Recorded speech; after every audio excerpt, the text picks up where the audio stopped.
find a friend to pee in a cup, pour it in a condom, and sneak it in like a real Trojan horse. I mean, what could go wrong? It's flawless, right? So I'm on the mission to find my friend. She's got to be moderately degenerate. Like, she's got to be degenerate enough to want to help me beat the system, but she can't be degenerate enough to do drugs with me, right? We need clean pee here. So I find my friend. Deed number 1's done. She pees in the cup, we pour it in the condom, and let me just give you some advice. If you try this at home, don't leave air in the bag. I tell you, trying to get that thing in was like having sex with a limp penis. It was warm and squishy and didn't want to do what it was supposed to.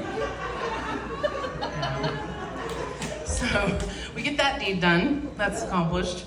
I get to the orientation to do the drug test. I look at the agenda and the drug test is in the afternoon. I know, I felt the same way.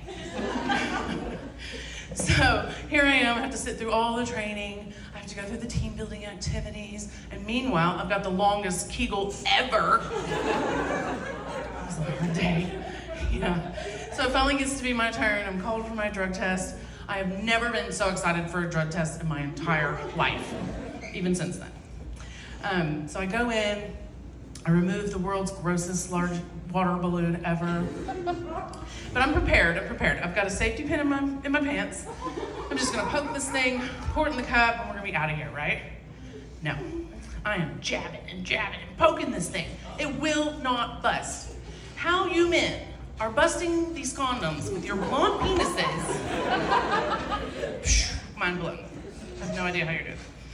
So, can't get it to bust, so I got to resort to the teeth. I know, but it's $13 an hour.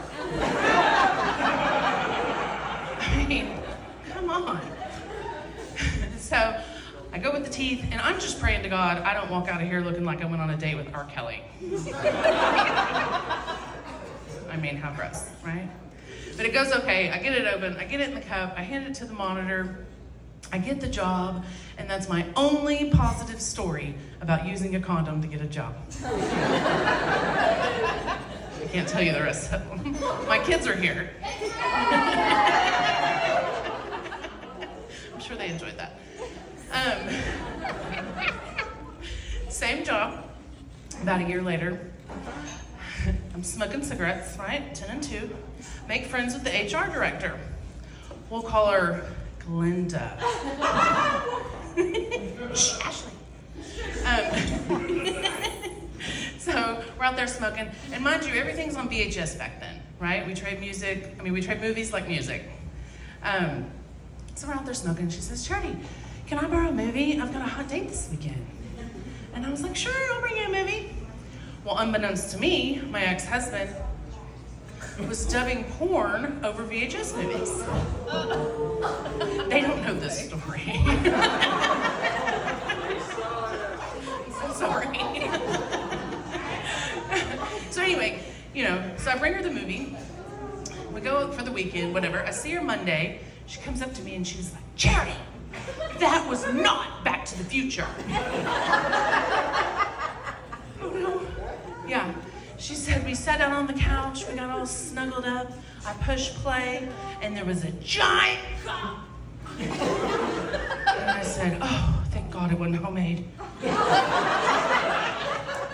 I never did that, that's a joke.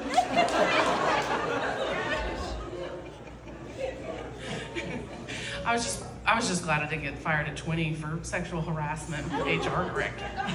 Yeah, but it ended up okay. Like I said, back in my day, there was no porn in your pocket, there was no internet. So you had to rent it, or buy it or get it from somewhere. Well, after my divorce, I thought one time, I might try it out, Sorry. So I went to go get some porn. Well, there was only 2 places in Fayetteville, right? There was the sex store that you were bound to see a Baptist at. Couldn't do that. I grew up going to Shiloh and First Baptist right here, so couldn't go there. And then there was a movie store across the way that, had the curtain for the dirty room. I don't know if you remember. It was out on Weddington. Anyway, you've been in that dirty room. Anyway, so I go in there and I get a movie and I ask the guy, I said, how much to just buy this? Because I am not coming back. I mean, you know, like when you used to rent movies at Blockbuster and you'd go back and they'd say, Miss Jones, did you like, how did you enjoy Sleepless in Seattle? I cannot look at somebody in the eye and ask me, did you enjoy Gangbang 3000? No way, no way. I'll give you a little background on that joke. I was gonna use a real vintage porn title, right? From the 80s or 90s or whatever. And there's like Kinky Business, Debbie Does Dallas, all the little movie plays. And then I came across Holocaust porn. I know. I thought, what does that look like?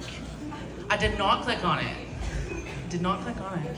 But it did make me wonder, like, how skinny are those pictures?